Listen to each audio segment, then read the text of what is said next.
As usual, the third week of the month is the Q&A session. So,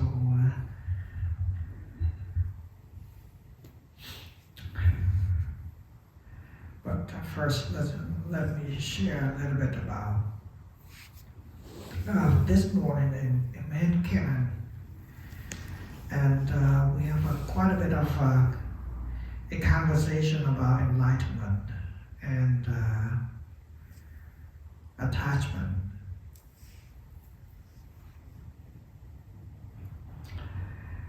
As I remember that by the time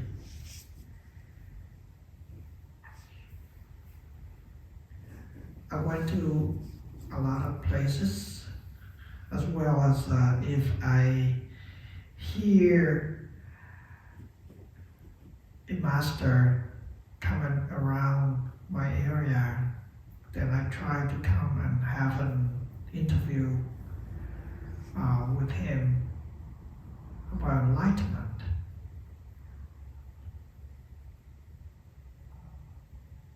Quite often during my practice,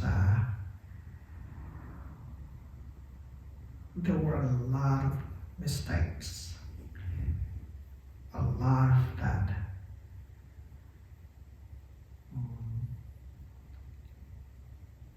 I keep thinking that enlightenment should be like this, like this, like this.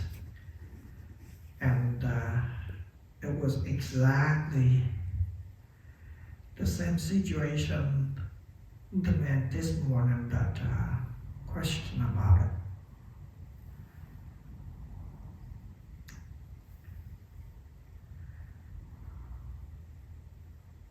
To me, enlightenment is very, very simple, extremely simple.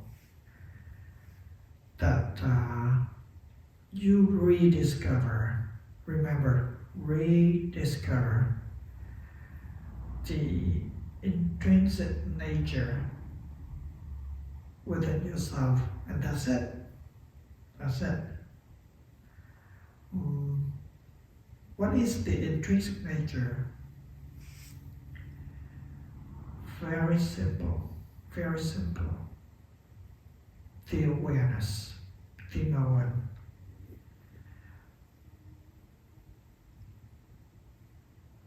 Probably it was more than 30 years ago that when I have a first interview with a great nun. And she explained it to me so simple, just as I explained it to you right now.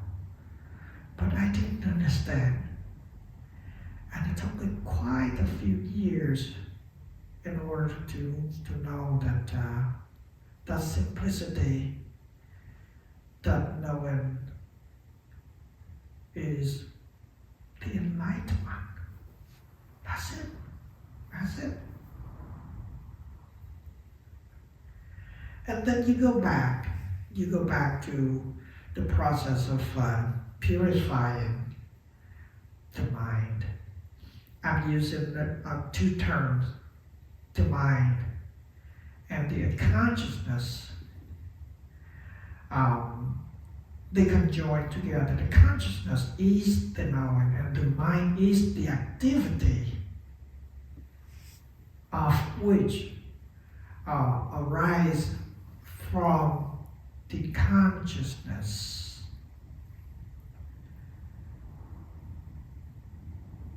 By the way,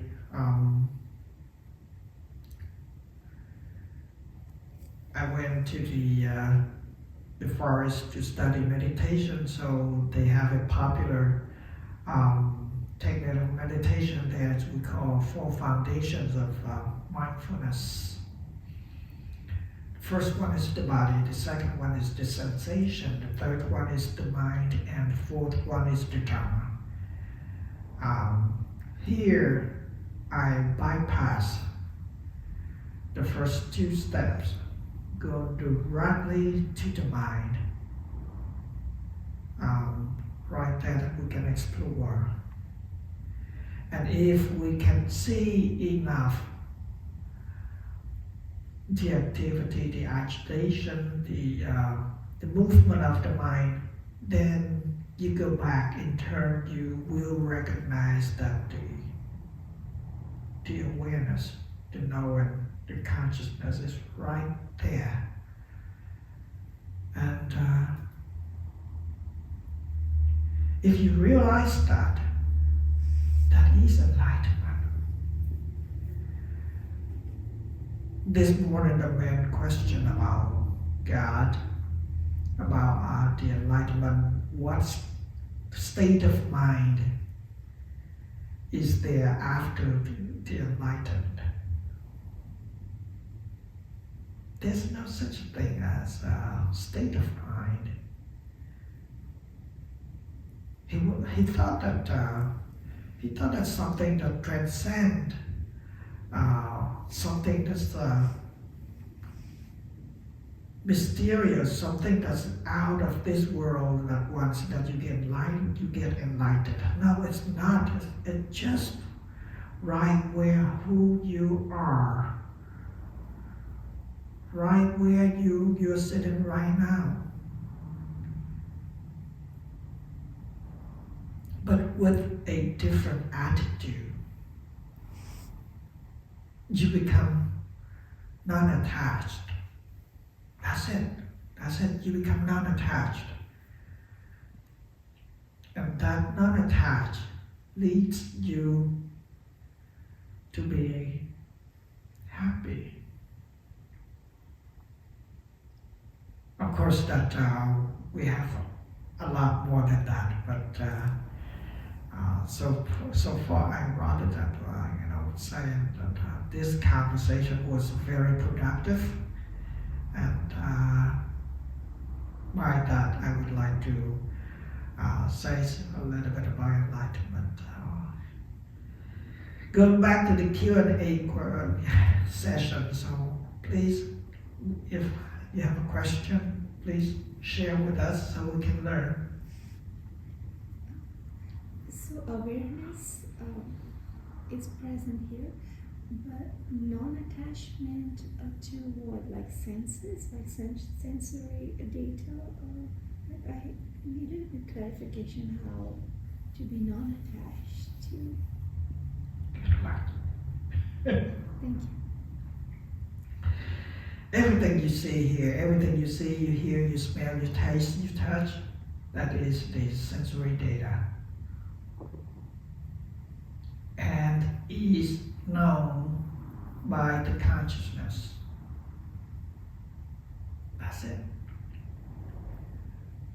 The activity, the data, the sensory data, the activity of the mind. And on another hand, it's the consciousness which knows the activity of the mind. And when you realize that, you realize the duality which becomes oneness, then you become non-attached to the sensory data. It's not you who feel, who see, who smell, who taste, who touch anymore. It's just a natural process of the oneness, of the consciousness, of the mind. There's no you, no me, no one. Experience is the experience itself. It's not you that experiences it. And right there, you become non-attached.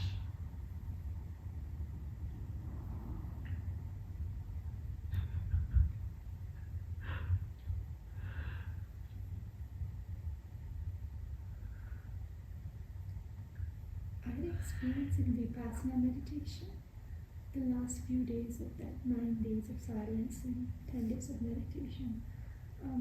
Everything kind of disappeared and reached to a place where nothing exists. So I'm still trying to understand how non-attachment, trying to you heading to the door of freedom, but you don't open the door of freedom yet. Because of as we meditate, especially in Vipassana, when you stay abide on an object, you stay very close. We call it second application.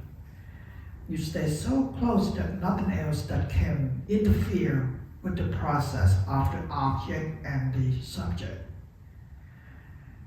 And then gradually the mind becomes less and less active until that it subsides down. There is nothing right there.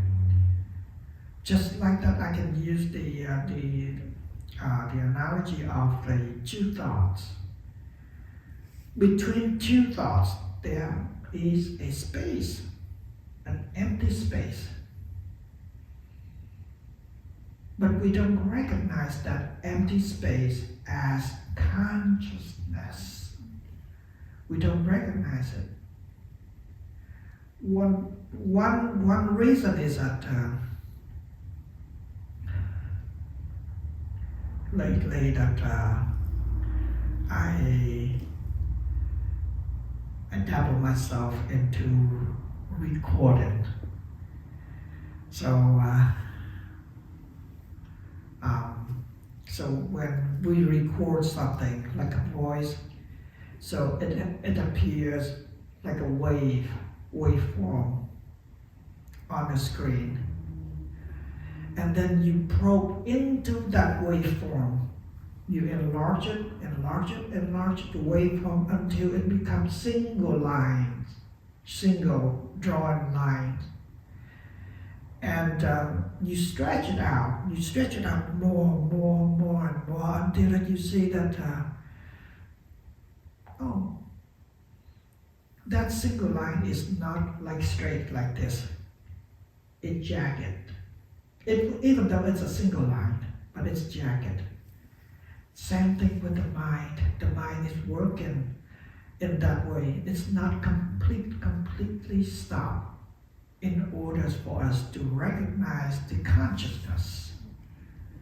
Yes, there is still something, flickering within the mind, and therefore we did not recognize it until that, somehow it becomes completely stopped, and then we can actually, this is it. And then this is very, very interesting. Some people, for the first time that recognize the consciousness, it came like a tsunami that pounded upon you.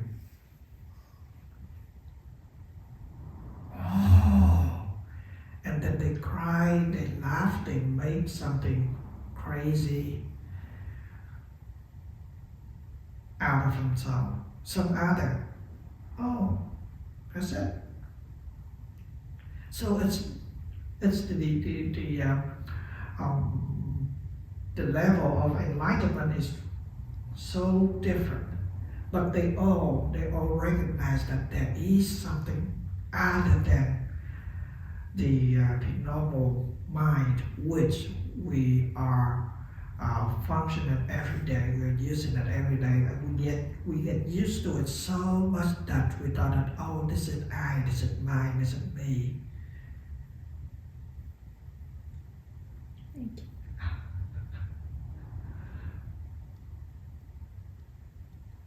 I don't know if that makes sense.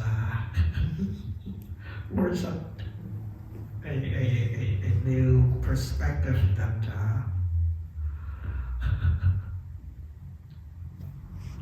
yeah, I do recognize what you're saying. Like, I'm still fairly new to the practice and everything, but I do recognize when I'm meditating, I can feel a thought, coming in, kind of flowing through, kind of think it out, and then there's a gap there in between the thoughts. Yes. There's a time in between the thoughts where there's really nothing going on, and then something else will pop in and kind of go through, and then there'll be another gap. and nothing really. And then so yeah, it doesn't. Nothing's like flooded in. It's just kind of like one thought that I kind of finish thinking about, and then it stops, and then something else comes in. It's a process, and it takes the second step is that it takes a lot of effort to purify the mind.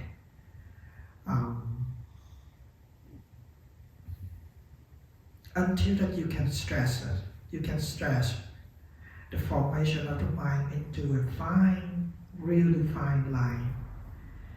And then you can see that out of vastness, the mental vastness, is really empty inside. There's a flickering. Flick. It doesn't form a thought at all. It doesn't form a thought or a concept or anything, but you recognize that, oh, there is something. Yes, it's a whole new world. That just like that, you look and you look at a tissue, a normal tissue, with naked eyes, and then you put that under a microscope, and you can see the whole different things. It's like that. But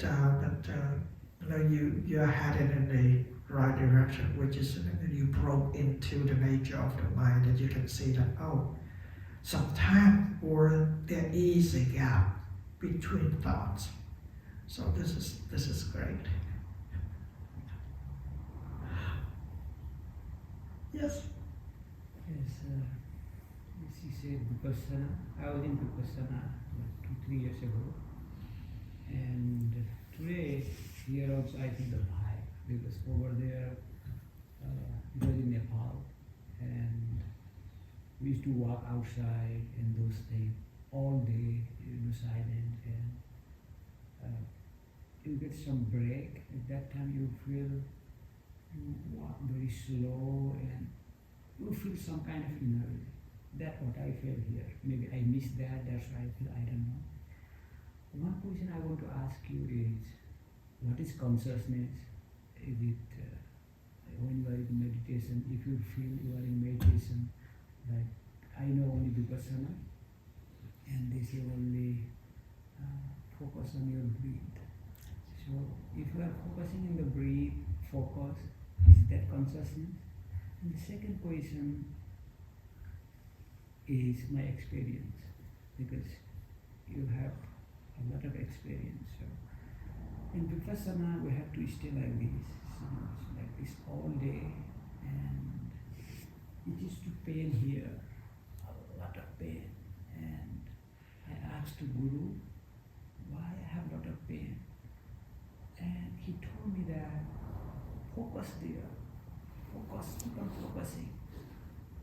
In the beginning, it was everywhere, and he told me that focus. Where is it? Where is it focus? And it was a lot of pain, but I was focusing all about, but slowly it disappeared, and it went to one point, and still I was focusing on the same point, and it disappeared. How? It was my experience, but it disappeared.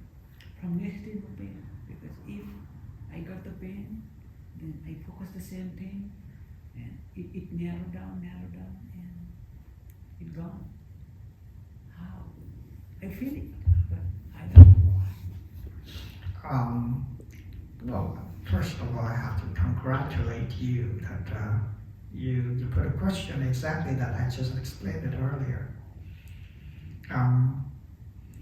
In Vipassana, the first two steps are the body and the sensation, so they did not tell you to go direct into the nature of the third step, which is the mind. So you stay abided on the phenomena of the body, of the sensation. That's one. Second thing, he was great master that taught you how to do meditation. Yes. two parts. The first part is that as you probe into the nature of your pain, first you feel the pain is about this size. But when you focus yourself into the area, it becomes narrower, narrower, narrower because of the power of mindfulness shines closer, closer, closer to it. And with the concentration, you go into it. Two steps of meditation. The first step, the first application is that just like a bee that hovers on top of a flowers with a distance. And then the second application is that the bees landed right at the flower. So there is no distance anymore. Right now, you are a bee that landed on a flower. You are landed right on the sensation. Therefore, you don't feel the perimeter of the pain anymore, but you and the pain like a one. And right there, that's the first step. The second step is the nature of impermanence. It doesn't matter how painful it is. The pain can go up to certain climax, and then it becomes drop down. Therefore, when you pass the test of sustaining the pain, and right there, the pain becomes upside down, and then you don't feel pain anymore. It's just the nature of phenomena. Very, very. Therefore, that if you can, when you sit meditate, that you feel pain, try to sit with it, and then sometimes it will go away. It surely is. So all of that happened through consciousness. This is an object. This is a consciousness. When those two combine, they create an experience. The object, which is the pain, the subject, which is the consciousness that knows what's going on. I'm going to use this when I ask you, do you feel pain? Yes, I feel pain, right? You can answer me that. But now you're going to switch. You're going to switch word. Instead of saying, yes, I feel pain, you say, yes, the consciousness that feels the pain. Right there. And then you begin to probe into the nature of the consciousness more, instead of, I feel the pain. I'm quite sure that if you stick long enough with the master, he's going to say the same thing. Because of at the end of the vipassana, there is nothing else but consciousness. The four steps, the body, sensation, mind, and dharma, they at the beginning they look like the separation. Okay, the first step you have to take this, the second step you have to take this, third step, and the fourth step. But actually, when you understand that all are one, you cannot separate them as one, as individual. All they come in one. As long as you have the body, you have sensation. You cannot have sensation without body. See, And what is sensation? It's the mind. And what is mind? Mind is Dharma. And all of those are known by consciousness. So instead of separate them as one section, we collect them all together as one, and then we can see that. But first is sometimes sometimes you have to discern what is what in order to see the nature of the consciousness and to see the nature of the mind. And right there, you break the barrier of the egotism. There is no me, mine, you, I. There's no. It's just a natural process of this body and mind. Am I losing you guys? It's anicca. Anicca, temporary. Use the word anicca, means Anicca. changing. So I just reminded Yes, you. anicca. Yes. So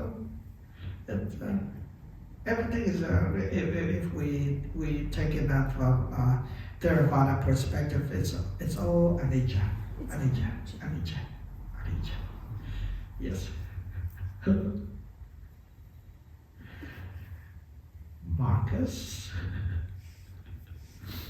Yeah, I don't have a typical question per se. Share your experience. Okay, I can share my experience. I have like observation. So it's like I'm kind of seeing where, they say non-attachment and also letting go. The letting go part I can see a lot easier. If you get angry about someone or something happens, that's, in my opinion, each person's different. It's easy to let that go. It's the attachment part. That's what I'm saying. It's at least hard for me. And I wonder if it's the same for others, that the attachment part is the hard part. And so, so that's what I'm trying to see. I'm trying to figure out, and I have like an idea. So, like personally for me, so I have like a few important people in my life. So just like immediate family. And so, they're passing away. I understand, because of health or old age. I even had pets back then. So it's pets first. You see them pass away, then you kind of see your impermanence. So it kind of prepares you for when family starts passing away. But then for me now, at least, so my mom is getting to the age where, and that's the commitment I have to my mom. Otherwise, I would be following Gio Ang, which is Lynn, my wife, to Vietnam. She's in Vietnam now and developing her practice. So that's the only reason kind of I'm still here. My brothers, they kind of follow their path. I don't have to worry about them. But my mom, I can see that attachment there. And she has like anemia, so she's getting, she's getting old. She's old now. So it's anemia, the way I see it and the way the doctor tells me, it's eventually, she doesn't have enough high blood count. So eventually she'll just, get weaker and weaker, at some point kind of, slip and pass away, just kind of like my dad did. My dad was kind of that way too. So, it'll be a few years, and then after that, I can do whatever I want to do. I kind of can do it now, but my commitment's to my mom. So, that's kind of scenario I'm seeing. So I'm thinking to myself, what do I want to do? And, after that, and what I want, I kind of have an idea, but do I want to follow that path and just, the same thing that we always do? So, and just, it's one of those I'm contemplating. So funny things like today, as I come in, the things that I see, because like, the attachment things, we like good smell, right? We came in, I can smell the flowers, but then something too much, is that good? So we love the smell of flowers. I have the same flowers in my garden, I can smell it from a distance. But in here, in this enclosed room, it can really smell the aroma. Same with the fan, right? We want that fan to go because it's cool. And we sit and meditate, we hear the fan, but then we acclimate to the sound of the fan, and then it's okay. So, and I can't remember if it was here or somewhere, and because I've been told it repeatedly, and it's interesting, is that our nature is to distinguish the differences. So when the fan's going, at first we hear it, and then we sit in and we calm, just like, like you're saying with pain, sensations, and then our body acclimates and kind of calms down, and then eventually accepts it, just like a fan or the smell of the flowers. So funny things that, like I say, I'm trying to sit down and meditate too, and my mind, just like everyone else, monkey mind, starts hearing and seeing things when I'm trying to, keep calm and kind of see what path I want to go.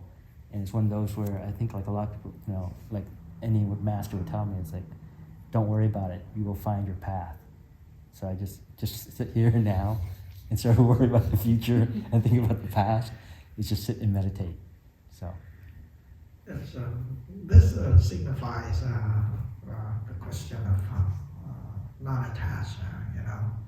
The man that this morning he questioned a lot about non-attachment, and if you become non-attached, so you don't have any kind of emotions, you become like inanimate, and such because of let's say that your loved one passed away, and what do?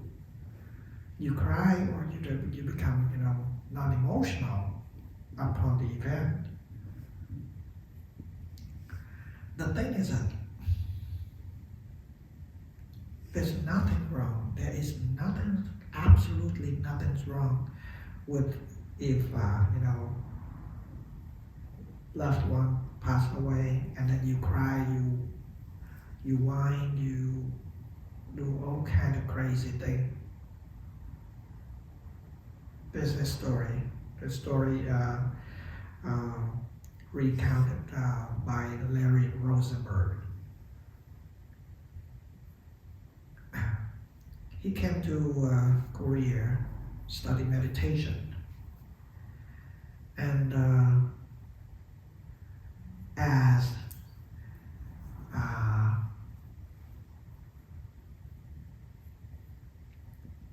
like his guru heard the news that his friend died, and his guru broke down crying. He was kind of surprised because of his guru was famous for an enlightened being, and now upon the issue, he cried. Why? So he came to Thailand, conferred with Ajahn Lee, which is a great master, great Thai master. He's very, very good with breathing technique. And then the Ajahn Lee said that that's wrong. He's not enlightened because of when he get enlightened, then you don't have any kind of emotion upon such a thing.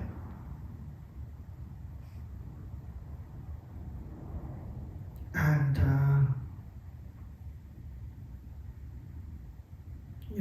this subject interested me a lot too. So I came around question people. My senior Dharma friend, great practitioner. He said that crying or not crying are mental states, which are known by the consciousness. So if you are the consciousness, then crying is no problem, or not crying is no problem too. This is very deep right here. Right there is non-attachment, not attached of crying, not attached of non-crying. Sometimes you get sometimes you thought that when you get enlightened and then you become not emotional, that is an attachment. Because you label non-emotional as one aspect of enlightenment. Can you see this? Yes. Yes. So it doesn't matter. It doesn't matter at all that if one doesn't cry or one that doesn't cry. As long as he himself knows that he doesn't have any attachment upon those two dualities. And right there is non-attachment. Same thing. He said that if you become non-attached, then you don't belong to the system out there. You know, the mundane system, people like us that go to work and in the morning and then get off at 5 o'clock or so. But I say that if you get out of that system, then you get into another system, which is, let's say that here, this is another system. Then it is still system. And if you don't like that system out there, you don't like the system in here, you try to get out of somewhere else, that somewhere else is also a system. So is there anywhere that you get out of system? Only non-attachment. The non-attachment applies to every situation of which you are. You are out there, in the system out there. You don't get attached. Or you are in here. You're in a system here, but you don't get attached. That counts. So, a lot of people came to me asking say that I want to become a monk, I want to become a nun. I said, no, you don't have to. You just understand the nature of the mind and get detached. And right there is the practice. Right there is the art of liberation. This doesn't liberate you. Shaving head doesn't liberate you. No, not at all. You stay where you are, and yet you don't get attached. Right there is liberation. I mean, I can make it clear enough for that, It's very important to probe into the nature of the mind and the consciousness. My glimpse of the consciousness was, I would say, about 28 years ago. From that 28 years up until now, I still have ache and pain, emotionally.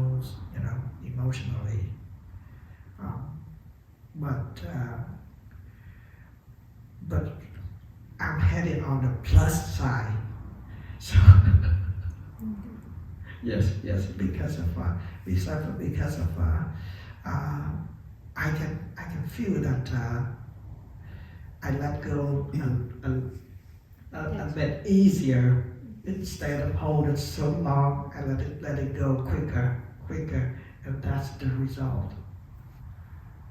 And especially with the wholesome mental state, that I feel kind of happy, and that counts. How do you get to the wholesome mental states?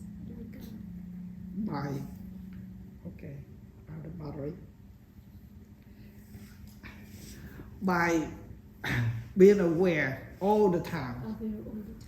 Being aware all the times. And if possible that you go directly like a bee, that you land it on the surface of the mind. Like you experience between two thoughts, there is a space. Mm-hmm. If there is a thought, you let go of the thought, and then you still can see the space. This is very important. This is extremely important. If you can see the space, and right there, that space doesn't have anything that leads you to the next step, which is a reaction. As long as you see that, you let it go, When you let it go, it's empty.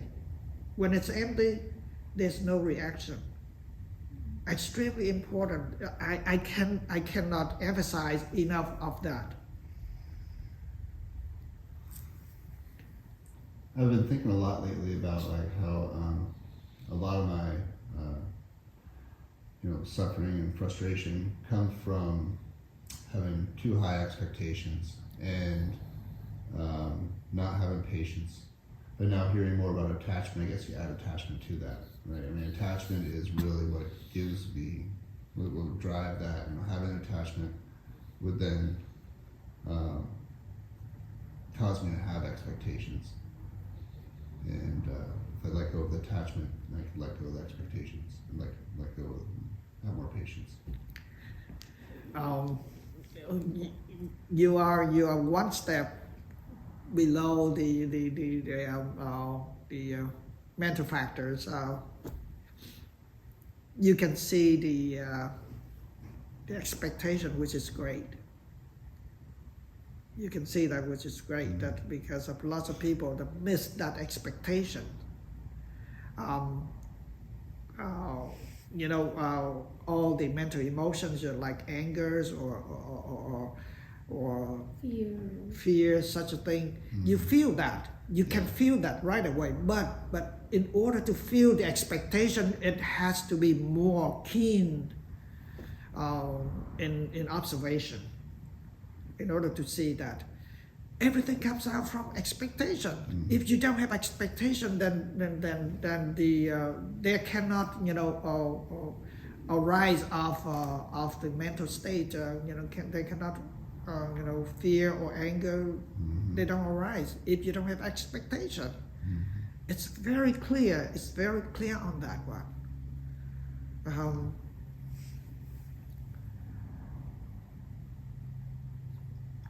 Anything that you see, anything that you can detect, let it go. But use that as a knowledge. Experience, the expectation is not a small matter. No. So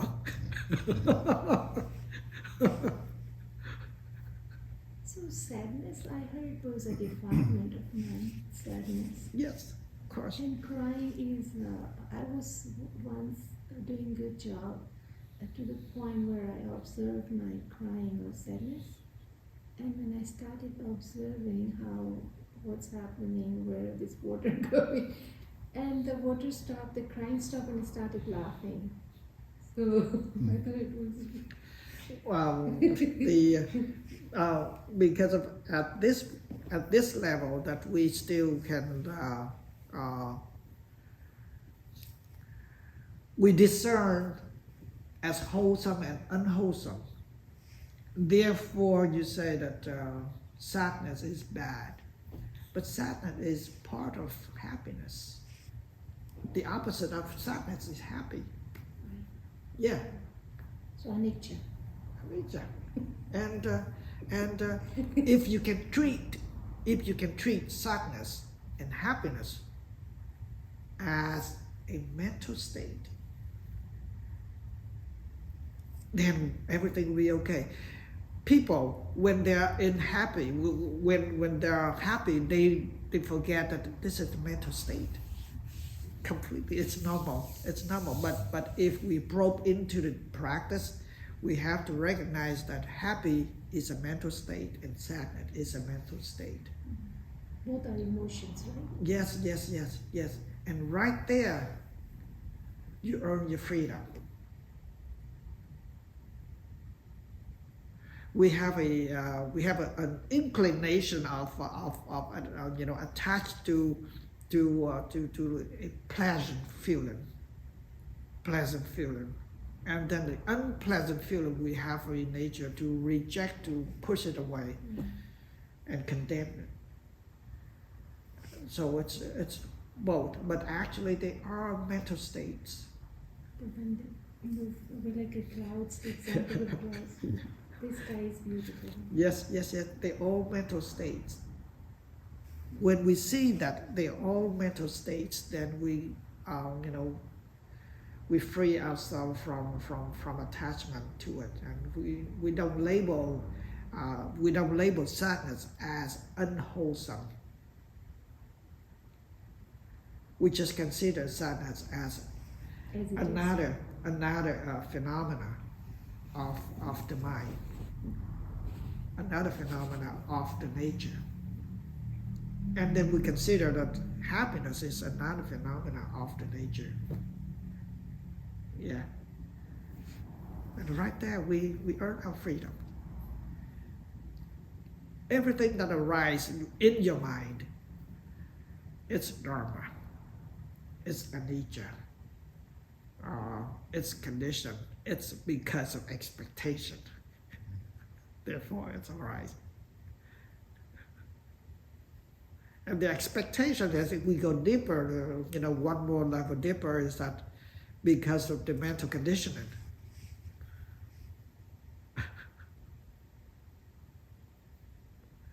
If you don't learn that before, then you don't have expectation for that. Just like a taste of a beef steak. I still can remember that. If I never taste, let's say that a person that who live in far away never taste, a beef steak, and then they have no memory, they have no knowledge about the taste of that. So that's why we call it a mental conditioning. I remember something when native Indians saw the ship coming from England. Their perception, there was something about that they couldn't perceive that. Yes. Something happened to them, right? Yes, Because yes, they were different. yes. I don't know if you heard about that. Yes. It's easy that, let's say that I tell you to imagine something, the constellation.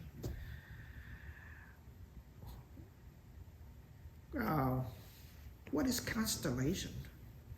It's just a cluster of bright stars, and then you draw together, and then you have a constellation. But actually, without telling you that, without having taught you that this is constellation, then when I say constellation, we have no idea at all. Same thing, it's a mental conditioning. Yes. So everything is mental conditioning. Everything is mental conditioning. And then when we recognize that, go deeper step, beyond the expectation, and you say, oh, it's mental conditioning, then this is another great discovery. Yep. I go into the nature of the mind, so I don't go, this body and sensation, and therefore I speak of the nature of the mind a lot. How can I develop that kind of practice?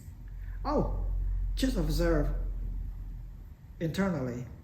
You observe your mind internally. That's it. How do you do that? Whatever that you feel, whatever that right now you have an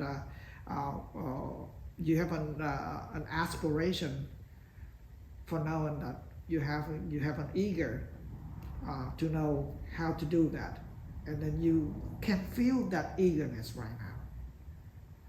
If you feel that eagerness, then you are on the right track. That you are headed in, so you can feel what is going on. It's very easy. It's very easy. Instead of reaching out to the object, you're reaching in to the internal object, which is the mind, and then we can unlock the mystery of the mind. There are so many things that are going on within the mind. Thank you. Anything else?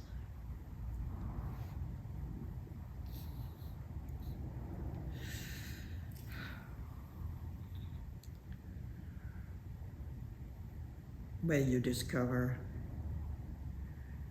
the universal of the mind. May you rediscover your inherent nature, which is the consciousness.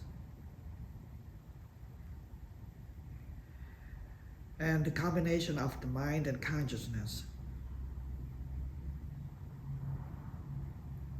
you are free from egotism.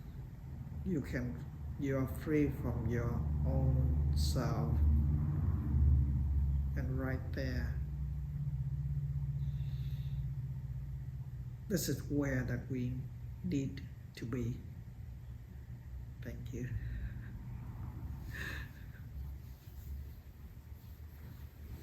Thank you so much.